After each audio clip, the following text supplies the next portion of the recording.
So psychiatrist Alan Francis was a guest on CNN, and he caused a firestorm with the comments that you're about to see. Let's watch. Dr. Francis, I know you disagree with this view that Dr. Lee and a couple other dozen psychiatrists have published in this book.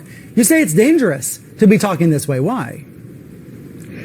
Well, I think that medicalizing politics has three very dire consequences. The first is that it stigmatizes the mentally ill. I've known thousands of patients. Almost all of them have been well-behaved, well-mannered, good people. Trump is none of these. Lumping the mentally ill with Trump is a terrible insult to the mentally ill, and they have enough problems and stigma as it is. The second issue is that calling Trump crazy hides the fact that we're crazy for having elected him, and even crazier for allowing his crazy policies to persist. Trump is as destructive a person in this century as Hitler, Stalin, and Mao were in the last century. He may be responsible for many more million deaths than they were. He needs to be contained, but he needs to be contained by attacking his policies, not his person. It's crazy for us to be destroying the climate our children will live in. It's crazy to be giving tax cuts to the rich that will add trillions of dollars to the debt our children will have to pay. It's crazy to be destroying our democracy by claiming that the press and the courts are the enemy of the people. We have to face these policies, not Trump's person. Now, it's absolutely impossible. You can bet the House that the Congress, that Pence, that the cabinet will never, ever remove Trump on grounds of mental unfitness. That will never happen. Discussing the issue in psychological name-calling terms distracts us from getting out the vote. And the important thing is to get Trump out of office.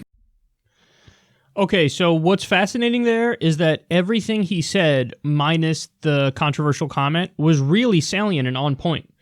So, the part that everybody's pissed about, obviously, and the graphic hints at it, is he said Trump is, could be just as bad or worse than Hitler and Stalin and Mao.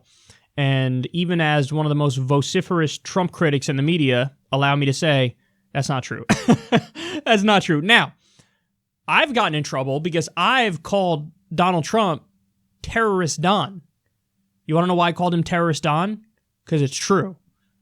He said repeatedly, quote, we have to take out their families, talking about the family members of terrorists, not the terrorists themselves, the family members of the terrorists. That is killing civilians on purpose for a political reason, political or religious reason, in this case political.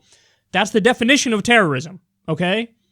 So when I called him Terrorist Don, I said it because it's true. Also, Donald Trump's first military act as president was to approve a raid that killed a young girl.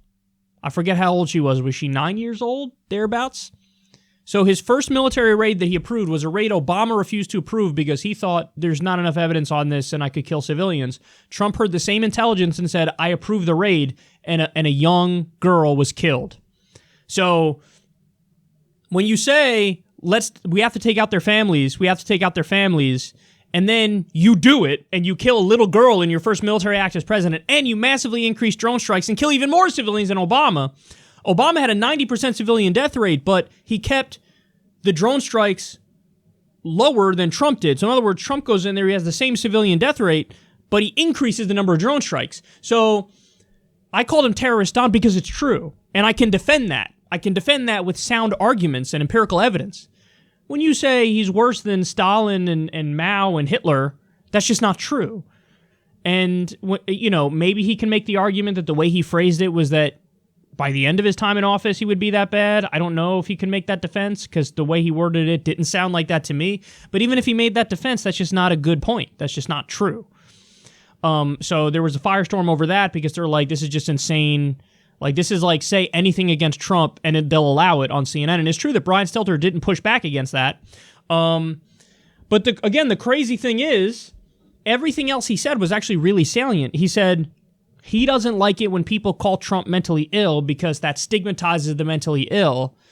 Like, Donald Trump's problem is not that he's mentally ill. Donald Trump's problem is that he has a very odious and destructive ideology and a very terrible and selfish personality. So, but to just say, he's mentally ill, or he's crazy, then you're lumping in all these innocent people who are not bad people, who are mentally ill, with somebody, and just basically stigmatizing mentally ill as like, that's the problem. So when he makes that point, that's a solid point. And then he says, we have to, don't attack his person, attack his policies, because that's the way to beat him. Again, he's singing my tune there. That's 100% correct. And then he says, basically, that they're not going to remove him from office with the 25th Amendment, no matter how much, hand-wringing liberals want that to be the case. So why focus on it? Why waste time? We're taking away from the stuff that we know would beat him in 2020. Again, that's a salient point, man, but, what I would say to this psychiatrist is, unfortunately, you undermined your point because you did the thing that you were railing against. You said, attack the policies, not the person, but you also said he's like Hitler and Stalin and Mao, which is more of a personal attack than a policy attack because there are no specifics to say he's as bad as them. Again, coming from a guy who calls him terrorist Don and stands by that. But you can't say he's as bad as Hitler and Stalin and Mao because that's not true. They just have many more deaths on their hands. You could say Trump is still bombing 8 different countries and waging a shadow war in Africa and increasing drone strikes and killing civilians that way and all these terrible things, but you just can't say he's as bad as Hitler, Stalin, and Mao because that's not accurate. But outside of that, if he didn't say that part, we'd probably be covering the segment and just giving the guy credit because everything else he said was incredibly on point and not something you'd usually hear on CNN. Somebody saying, hey, stick to the policies and all that stuff. But that's a shame because now his otherwise intelligent message is overshadowed by the dumb point that he made. But, I don't know. Maybe if you talked to him now, he would say, yeah, I misspoke. It's certainly possible that he would say that, but he shouldn't have said it, and CNN certainly should have pushed back because this is now delegitimizing the entire commentary, and there was actually a bunch of other really good stuff in there.